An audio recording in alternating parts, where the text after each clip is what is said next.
Je m'appelle Laurent Francis Ernest Moliex et je suis né le 9 septembre 1893 à Cluses, où j'ai passé l'essentiel de ma courte vie.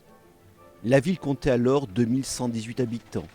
J'avais un frère, né en 1896 et qui est mort en 1901. Le Cluses de mon époque est certainement très différent du Cluses d'aujourd'hui. Je me souviens du groupe scolaire du centre-ville ouvert en 1895, suivi de l'école maternelle un an plus tard, école que j'ai fréquentée durant toute ma scolarité primaire avant de traverser la grande rue de l'époque pour entrer à l'école d'horlogerie dont le directeur était Charles Poncet. J'en suis sorti avec la qualification d'horloger.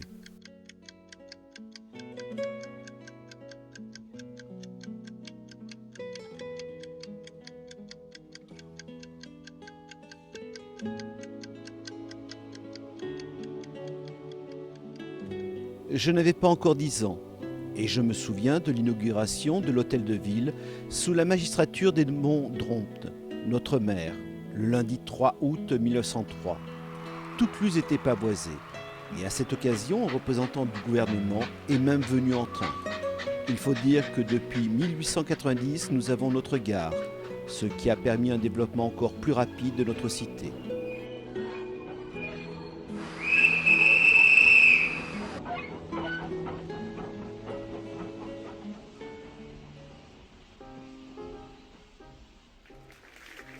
En 1910, lors du 50e anniversaire du rattachement, c'est le président de la République, Armand Fallières, qui fait une halte à Cluses pour visiter l'École nationale d'horlogerie. Cette industrie est présente à Cluses depuis près de 2 siècles. La ville alors n'est qu'un vaste atelier d'horlogerie et la réputation du savoir-faire de ses artisans est mondiale.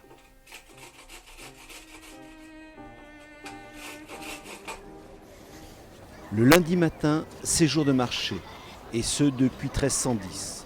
Sitôt la fin des cours, j'allais y rejoindre mes parents qui y achetaient tout ce qui était nécessaire pour la semaine.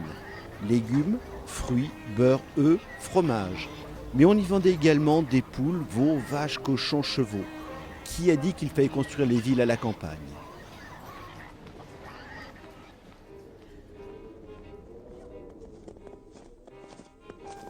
Le 2 septembre 1911, le journal Le Messager relatait l'exploit réalisé par 4 Clusiens qui effectuèrent l'ascension du Mont Blanc. Madame et Monsieur Cassan, Messieurs Millon et Prévost.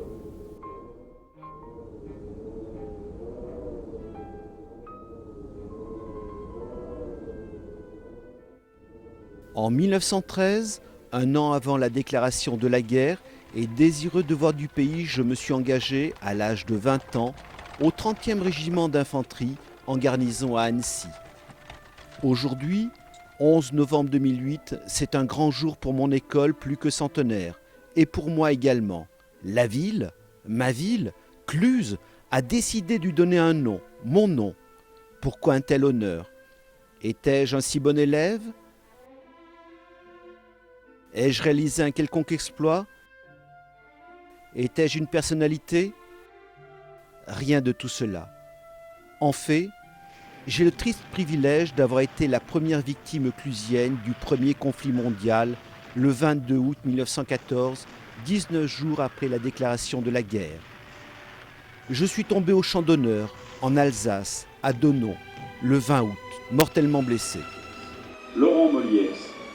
Mort pour la France.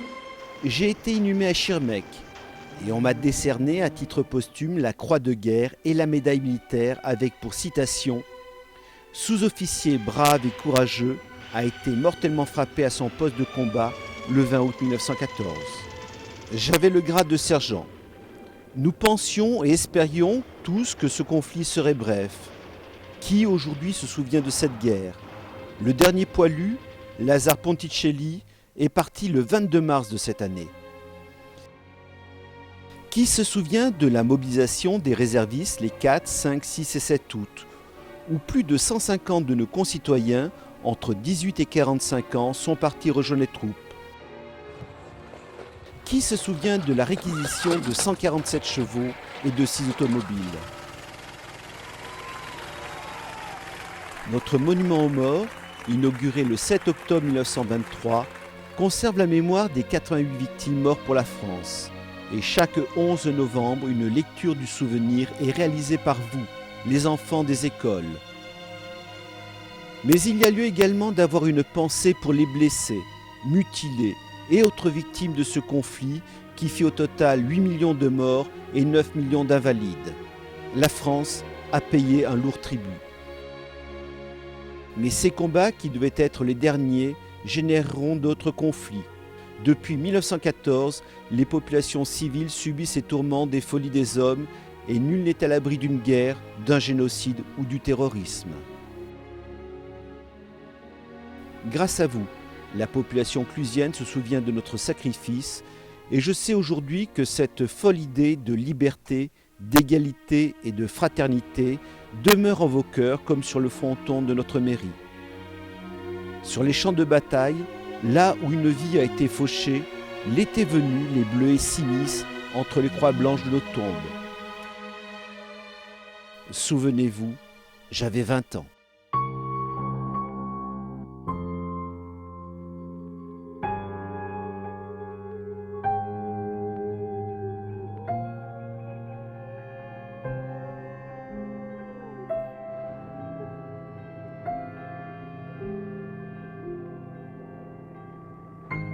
Ma sœur a 5 ans et danse entre les tombes, le soleil dans les yeux, elle découvre le monde. Une question à la fois, papa, pourquoi les bombes? Il la prend par la main, la fait tourner en rond, lui sourit et dessine un point d'interrogation en forme de papillon, s'envolant par millions au-dessus des croix blanches, à perte de vue, comme un chant d'éolienne qui ne tourne plus. Au milieu, la mare aux histoires où se berce un banc de nénuphars, veilleurs d'après-guerre, gardien du cimetière.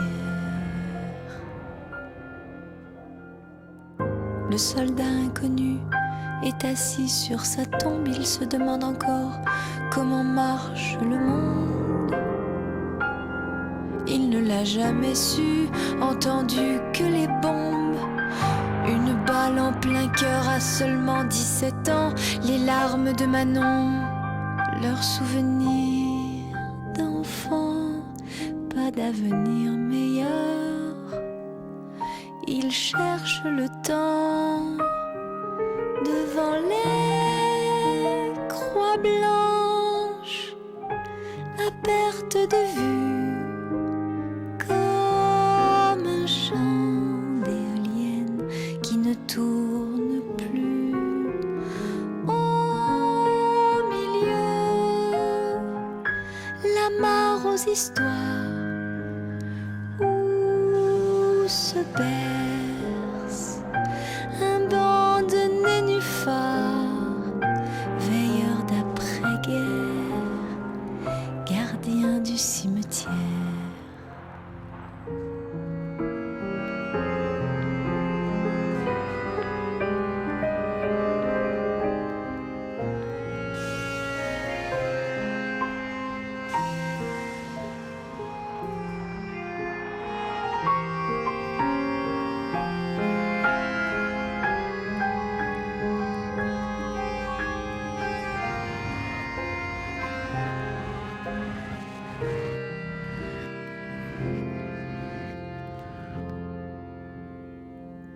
Un vieil homme fatigué, assailli de remords, entouré de fantômes, attendant son sort.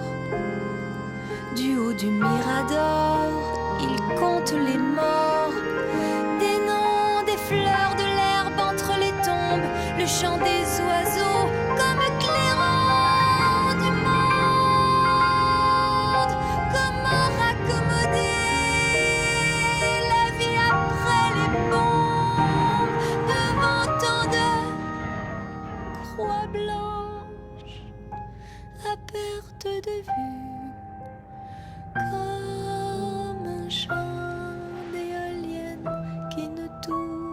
plus.